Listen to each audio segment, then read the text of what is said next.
Hello everyone! Welcome back to my YouTube channel. Ang ating pag-usapan ay tungkol sa bakit hirap si Alex Eala na talunin ang mga Czech players. So, yun ay hindi masagot-sagot. So, nag-research tayo at ipiniliwanag ito ng isang all-star contributor na si Vin AC. O, isearch nyo lang kung sino si Vin AC. Basta, dito tayo nag-base sa kanyang paliwanag kung bakit hirap na hirap si Alex Eala na talunin ang mga Czech players na yan kahit sila ay nasa above 10 rank, ganon.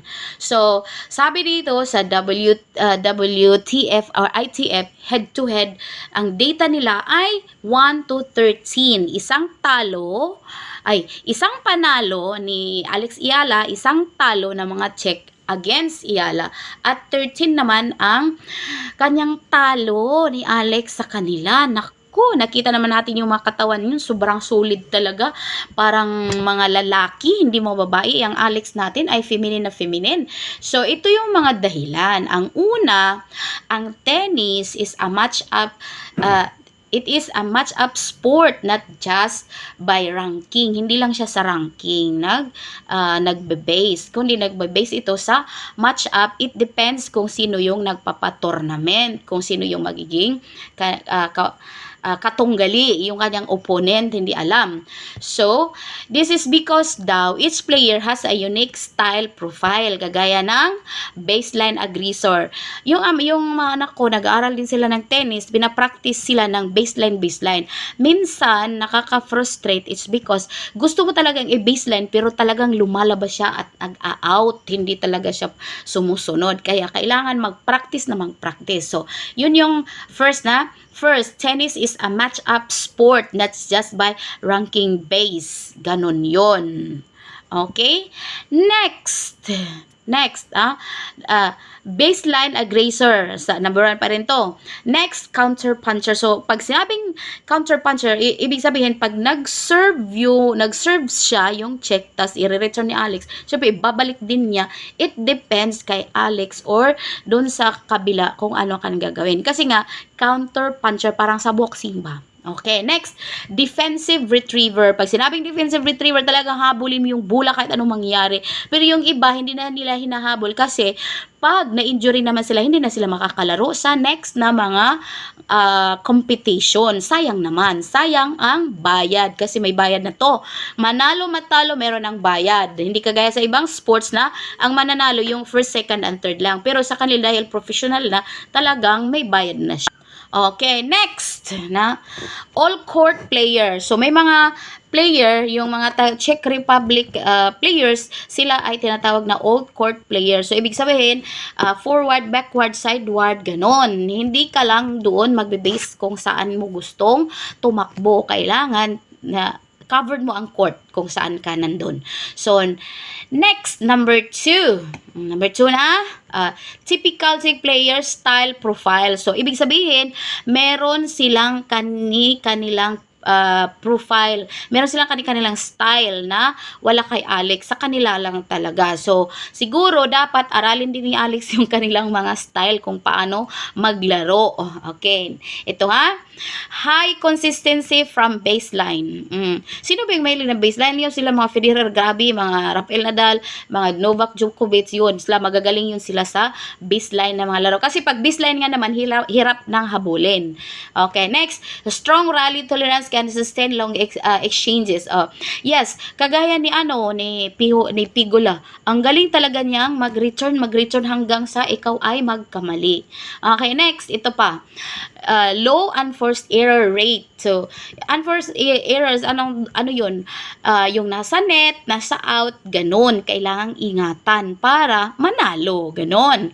Next, tactical point construction. So, nasa sa iyo kung paano ka makascore against sa iyong opponent. So, meron na siya nun. And then, ability to neutralize aggressive shots. Si Alex kasi, mabilis siyang mag-return. Gusto niya, yung bola ay talagang patin niya kagad.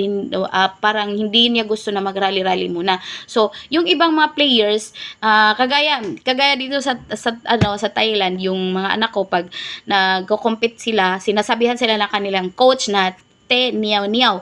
Ay, ibig sabihin nun, ano lang, slowly, continue, wag mong papatayin agad hanggang sa both naman kayo kung sino. Yung opponent mo, ikaw, bahala, ganun. Ability to neutralize aggressive shot, niyaw. So, yun ang nangyari. So, ang pangatlo, ito.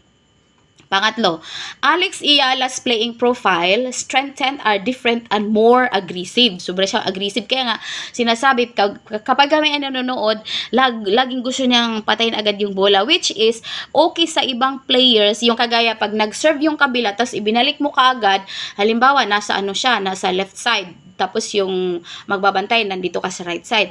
Tapos pag ni-return mo yung bola papunta dito sa harap mo, going straight lang sa right, tatakbo pa siya, or yung opponent mo papunta doon sa right. So, or it depends kung saan mo gustong ipalanding yung bola, or saan maglaland yung bola galing sa kabila. So, ganun yun. Aggressive. Gustong patayin agad yung bola.